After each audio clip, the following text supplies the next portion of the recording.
godina Shawaa Bahaa as magaalaa Bishooftoo teela piraayimiitti gaggeeffamaa jirudha. Gumiin yaa'ii abbootii seeraa kun tokkummaa abbootii seeraa cimsu, abbootii seeraa naannoo qabuu fi akkasumas dandeettii raawwachiistummaa abbootii seeraa cimsuu keessatti iddoo olaanaa qaba. Manni murtii olaanaa godina Shawaa Bahaas yaa'ii abbootii seeraa kan bara 2015 kana karaa miidhagaa ta'een jalqabee jira. Amri kennaa mana murtichaa. Sagantaa keenya hin jalqabnaa keessumoonni eegamaa turanis iddoo qabatanii abbootiin gadaa horii siiqee pirezidaantoonni manni murtii aanaalee fi akkasumas keessumoonni Oromiyaa irraa dhufan hooggansa olaanaa pirezidaantii mana murtii olaanaa godina Shawaa Bahaa kabajamoo aadde Mabee Jibbaa afyaa'ii mana maree magaalaa Adaamaa kabajamtoota pirezidaantota manneen murtii aanaalee fi magaalota godina Shawaa Bahaa akkasumas abbootii seeraa asitti argamtan keessumoonni waamichi isiniif taasifame hundi keessanuu baga nagaan dhuftan baga yaa'ii keessanii isin ga'e jenna. Sagantaan kun sagantaa yaa'ii Bahaa yoo ta'u dhaadannoo tajaajila seeraa qulqulluu faayidaa hawaasaaf jedhuun kan gaggeeffamudha. Kallattiidhaan sagantaa keenya eebba abbootii gadaadhaan saaqnaa abbootiin gadaa gamana nu kottaa amileedhaan naasimadhaa. Noofocha ijaa qalbii irraa noomisa abbootii seeraa olaanaa kan biyya keenyaaf waan gurguddaa hojjechaa jiru waan ta'eef nus immoo akkuma sana abbootii keenyanii ilma ofii seenaa ofii immoo kunuunsuun guddisuun kabajuun waan kaleessa jiru sirnumaan noofocha halkan nagaan bullee guyyaa nagaan nu haa oolchu hamaan gargar nu haa oolchu biyya teenya biyya nagaa nu haa godhu biyya teenya biyya misoomaa nu haa godhu guyyaa har'aa kana kun abbootii seeraa godina Baashaa aanolee hundumarraa dhufanii bara 2005 bara 2006 kan deemu sagantaa bal'aadhaan haala jiruuf jireenya biyyattii irratti haqarratti wal qaruu fi waan kaleessa irra dabran wal hubachiisuudhaaf guyyaa har'aa kana sagantaan kun qabamee irratti nu waamtanii eebbannuu banaan jettanii eebbi kun iseetti illee haamatan eebbi kun illee eebba nagaa nu haa ta'u waan gadaatti nu haa bulchu gadadoo nu haa lagu waan caffeetumaa waan godaana bee itti nu haa guutu bakka nu wallaallee rabbii na caalaa beekaa itti nu haa guutu gadaa rooba beetti quufaa gabbee. Oba aba iltee inna aba mamisa faatee waan dhagahi lafti dhagahi gadaa mootiin dhagahi dolodoo yaasi yaa abbaa gabbisi waltajjii kana waltajjii nagaa godhi abbootii seeraa kenna ititti nu obaasi biyya haa itittu gadaa dabarsi ilma abbaa dabarsi gadaa roobaaf nagaa toltu haa qabattu. Nane bisaan ofolcha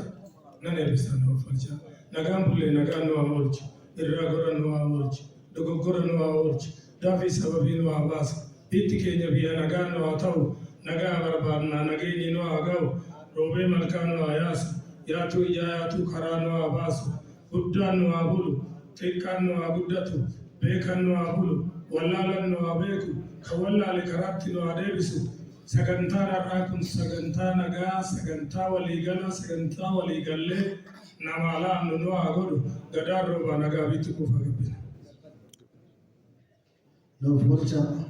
Noofolcha kan nagaan nu oolche nagaan nu haa bulchu hamaan gargar nu haa bulchu tola waliin oolchee nu haa bulchu gadadoo nu haa lagu gadaatti nu haa bulchu biyya keenya biyya nagaa nu haa godhu biyya misoomaa nu haa godhu walgahii kanallee walgahii nagaa nu haa godhu walgahii nagaa nu haa godhu nu akka jennu waaqni itti haa guutu haleelu. Eebita waaqa lafaa haa taatu eebita waaqa lafaa haa taatu eebita waaqa lafaa haa taatu keessattuu fidanuu biyyaa kan abbootii seeraa yaa taatu. Guddisnee isaan galateeffannaa abbootii gadaa haadholiin siiqee fayyaa ta'aa jenna. Amileedhaan naasimadhaa kaagara iddoo ta'umsa isaaniitti. Irra deebi'ee abbootiin seeraa keenya baga guyyaa kabajamaa ulfaataa kana walumaan geenye jecha haasaa baga nagaan dhuftanii fi ergaa mana murtii waliigalaa gara keenya nuuf qabu akka nuuf taasisaniif keessummaa kabajaa guyyaa har'aa mana murtii waliigalaa bakka bu'u gidduu keenyatti argaman Tigaafatamaa waajjira pirezidaantii mana murtii waliigalaa Oromiyaa obbo Riyaad Yaadasaa as bahuun haasaa nu taasisuun keessummaa kabajaa guyyaa har'aa itti gaafatamaa koree fooyyeen sirna haqaa godina keenyaa bulchaa bulchiinsa godina Shawaa Bahaa obbo Abbaa Buwaaqoo akka nu affeeraniif gara obbo Yaantis dabarsaa ulfaadhaa galatoomaa. Jirtu jira. Nagaa keessanii baga keessan kabajamoo obbo Abbaa Buwaaqoo bulchaa bulchiinsa godina Shawaa Bahaa fi walitti qabaa koree fooyyessa sirna haqaa godina Shawaa Bahaa kabajamoo obbo Doobee Dhabaa Daayireektara Instituutii Qorannoo Seeraa Oromiyaa kabajamtoota miseensota caffee kabajamoo obbo Dachaasaa Kabbada itti gaafatamaa waajjira naamusaa fi inspeekshinii mana murtii waliigala Oromiyaa kabajamoo obbo Dabalaa Didhaa itti gaafatamaa Daayireektara hooggansa hojii jijjiiramaa mana murtii waliigala Oromiyaa kabajamoo obbo Zawudee Fiqaaduu pirezidaantii mana murtii olaanaa godina Shawaa Bahaa kabajamtoota pirezidaantota manneen murtii olaanaa kabajamtoota abbootii seeraa akkasumas kabajamtoota koree bulchiinsaa mana murtii olaanaa godina Shawaa Bahaa kabajamtoota pirezidaantota manneen murtii aanaalee kabajamtoota abbootii seeraa manneen murtii aanaalee akkasumas kabajamtoota abbootii gadaa haadholii siinqee jaarsolii biyyaa abbootii amantaa baga yaa'ii seena qabeessa yaa'ee abbootii seeraa manneen murtii godina Shawaa Bahaa shanaffaa nagaan geessanii baga nagaan dhuftan jechuun barbaada. Ittaansuudhaan yaa'ii bara kana gaggeessuun akkuma kabajamoo pirezidaantiin kaasan abbootii seeraa fi hawaasa manneen murtii Oromiyaatiif yaa'ii addaa jechuu dandeenya. Sababni isaas yaa'ii kanarratti akkuma beektan caffeen kabajamaa bulchiinsa mootummaa naannoo Oromiyaa beekamtii haala kana dura hin baratamneen manneen murtii hojii hojjetaniif hawaasni manneen murtii keessattuu abbootii seeraa akkasumas hawaasni hundi sochii bal'aa gaggeessinee beekamtii guddaa nuu kennee gabaasa keenya irrattis akkuma dhageessan manneen murtii keenya hawaasatti dhiyaachuudhaan bu'aa gurguddaa galmeessisaa akka turan beekamtii guddaa kan kennedha. Kun immoo bu'aa yaa'ii kanaa deebiin irratti hojjennee bu'aawwan gurguddoo galmeessisaa turre erga yaa'ii gaggeessuu jalqabnee mana murtii keessatti jijjiirama gurguddaa dhufe jechuu dandeenya. Tokkoffaan abbootumti seeraa keenya ofuma isaaniitiin rakkoo mana murtii keessa jiru qoratanii xiinxalanii ofiif oliif dhiyeessanii hawaasa biraatiifis dhiyeessanii sanirrattis hundoofne jijjiiramoota gurguddoo namoonni waa barreessuu waa xiinxaluu rakkoowwan jiran waa hubachuu kanarra geenyee jirra jechuudha. Kanaaf yaa'ii nama gaggeessaa jiru kunis hojiiwwan jalqabbii gurguddoo akka manneen murtii Oromiyaatitti akka manneen murtii godina Shawaa Bahaatti jalqabamanii jiran kan fiixan baasu hojii bal'aadha waan ta'eef yaa'ii kanarratti yaa'iin kun yaa'ii addaati kan jennu kanaaf baga siniin ga'ee baga gammaddanii jechuun barbaada. Itti dabaluudhaan yaa'ii kanarratti kabajamoo pirezidaantii Bogaazaa Deebbaa Simalee fi kabajamoo itti aanaa pirezidaantii Obbo Badirii Tamaa argamuuf fedhii qabu turanii hojii biraatiin qabamanii kanaaf isaanillee baga gammaddanii isiniin jedhanii ergaa isinii dabarsanii jira waan ta'eef ergaa isaaniittis nurraa qeebbalaa jechuudhumaaf. Akkuma beekamu qabsoo addaa uummanni keenyaa fi sabaaf sablammoonni biyya kanaa gaggeessanii qaamni abbaa seerummaa walabatee bilisa ta'e erga hundaa'ee waggaa 30 siqee jira jechuudha. Qabsoo kanaan uummanni keenya manneen murtii bilisa ta'an abbootii seeraa bilisa ta'anii fi akkasumas hojii keenyas bilisummaa fi iftoomina guutuudhaan kan akka hojjennuuf heera mootummaa irratti qaamni abbaa seerummaa bilisa ta'e akka hundaa'u ta'ee jira jechuudha. Manneen murtii bilisa ta'anis siyaas dinagdee hawaasummaa akkasumas ijaarsa sirna dimokiraasii fi olaantummaa seeraa mirkaneessuu keessatti gaheen isaan qaban gahee dachaati jechuun ni danda'ama. Bilisummaan manneen murtii sochii investimentii gaggeeffamuuf akkasumas wabii lammiileef ta'uu hubachuudhaan bilisummaan kun kanaan dura kan mana murtiiti kan abbootii seeraa jedhamee qaamolee adda addaatiin kan dubbatamaa tures ta'u qabatamaan garuu bilisummaan yookiin bilisummaan iftoominni mana murtii bilisummaan kun uummata bal'aadhaaf kan kennamu uummanni keenyas qabsoo isaatiin qaama abbaa seerummaa kan bilisa ta'e heera mootummaa keessatti akka jiraatu kan godhe waan ta'eef gama kanaan bilisummaan qaamolee kanaaf kenname kun bilisummaa uummataa ta'uu manneen murtii keenya immoo itti gaafatamummaa madaalawaa fi iftoomina cimaa diriirsuudhaan bilisummaa kana eegsisuu akka qaban dhuma heera mootummaa irraa kan hubatamu jechuudha. manneen murtii kaayyoo gurguddaa qabannee hundoofne keessaa takka mirgaa fi walabummaa lammiilee bu'uura heera mootummaatiin kabachiisuu, waldhabdeewwan uumaman immoo bu'uura sirna seeraa fi hojimaata jiruuti akka irratti hundaa'uudhaan murtii kennuu fi akkasumas immoo akka manneen murtiitti sochii ijaarsa sirna dimokiraasii keessatti gaggeeffamu keessatti gahee nurraa godhamuu akka qabu labsii keenya irratti ifaan kaa'amee jira jechuudha.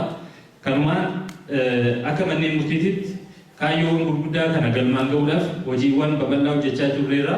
Kana keessaa tajaajilli abbaa seerummaa ergama waloo keenya kan ta'e qaqqabamaa akka ta'u, si'ataa akka ta'u, qulqulluu akka ta'u, akkasumas gahoomsuudhaan yookiin humna guutuudhaan hojjechuu akka qabu labsii keenya akka kaa'anne waan ta'eef kanarratti hundaa'uudhaan kenna tajaajilaa keenya ammayyeessuu akka qabu bifa tarsiimaa ta'e qorannoo bal'aa gaggeeffame booda karoora bu'aa irratti xiyyeeffate akka manneen murtii Oromiyaatitti baafannee karoora qofa odoo hin taane gabaasni keenyas bu'aa irratti akka xiyyeeffatu gochuudhaan hojiilee bal'aa hojjechaa turreen bu'aawwan gurguddoo yeroo ammaa kana argamuu danda'anii jiru jechuudha.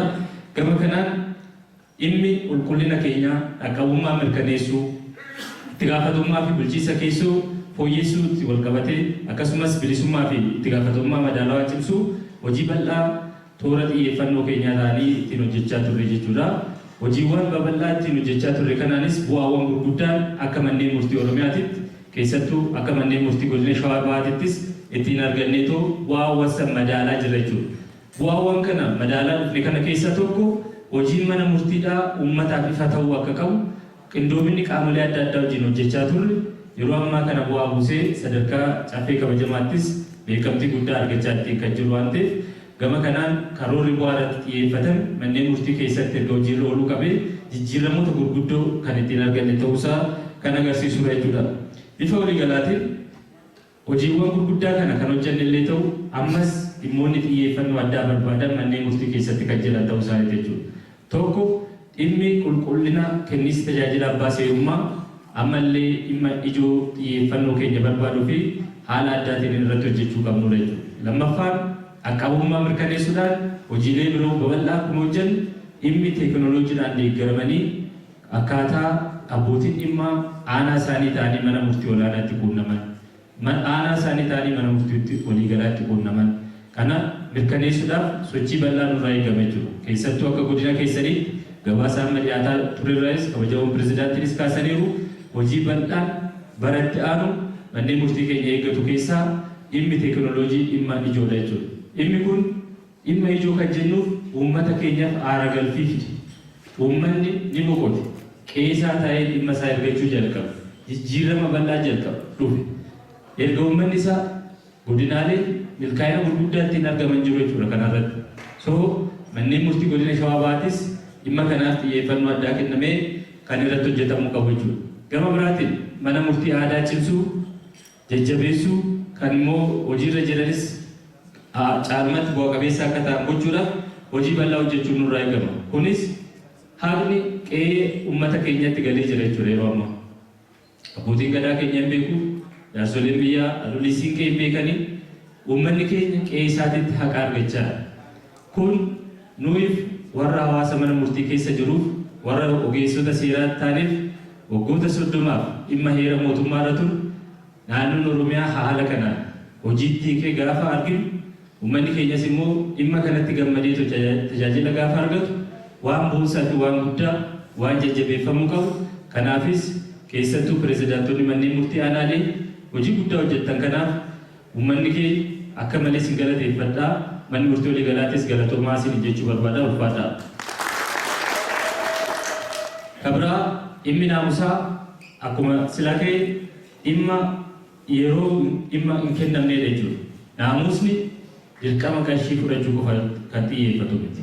Naamusni haala waliigalaatiin hojii abbaa seerummaa gaafa hojjennu abbaa seeraa taanee abbaa seeras fakkaannee jiraachuu kan dabalatudha. Kanaaf naannoo kanatti hojii bal'aa hojjechuu qabna.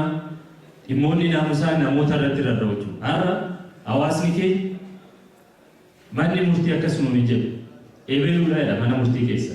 Mana murtii keessa abbaa seeraa 20 jiraatu yookiin nama tokko yookiin nama lama waajjirri naamusaa fi inspeekshinii keenyas kan adda baafatee akkuma kabajamoo pirezidaantii sila kaasan namoota illee sadarkaa sadarkeessuutti geenyee jira jechuudha. So hojiiwwan gurguddaan kun bara kanas kan hojjennu waan ta'eef dhimma kanarrattis ciminaan hojjechuu nu gaafate jechuudha. Kan biraa dhimma ragaa sobaati. Ragaan sobaa duudhaa fi faallaa uummata keenyaati. Uummanni keenya haqaaf iddoo guddaa qaba. Haqa kana mirkaneessuudhaafis immoo qabsoo babal'aa geggeessaa jira jechuudha. Geggeessees ture. Kanaaf dhimmi ragaa sobaa manneen murtiitti dhufee manni murtii chaappaa irratti rukutee fi qaama biraatiif ragaa kan kennu ta'uu qabu jechuudha. Kanarratti akka mana murtii waliigalaattis xiyyeeffannoo addaatiin hojjechaa jirra. Bara kana manni murtii keessanis akkuma kabajamoo pirezidaantii kaasan haala addaatiin hojjechuuf akka karoorfatan ibsanii jiru. Kanaaf naannoo kanattis hojii bal'aa hojjechuu qabna yaada jedhu san kaasuufini bifa waliigalaatiin yaa'iin keessan yaa'ii milkaa'aa yaa'iin bu'a qabeessa akka ta'u hawwaa dabalataan yaa'iin abbootii seeraa gabaasaa fi gabaggabarraa adda kan ta'e dhimma abbootii seeraa guyyaa abbootii seeraa waan ta'eef baga guyyaa geessan baga guyyaa keenya nu ga'e jechuun barbaada. Yaa'ii gaarii akka nu ta'u galatooma. Taasisuudhaan kabajamoo obbo Abbabuu Waaqoo bulchaa bulchiinsa godina Shawaa Bahaa fi walitti qabaa qoree fooyyessi sunnaqaa as baane.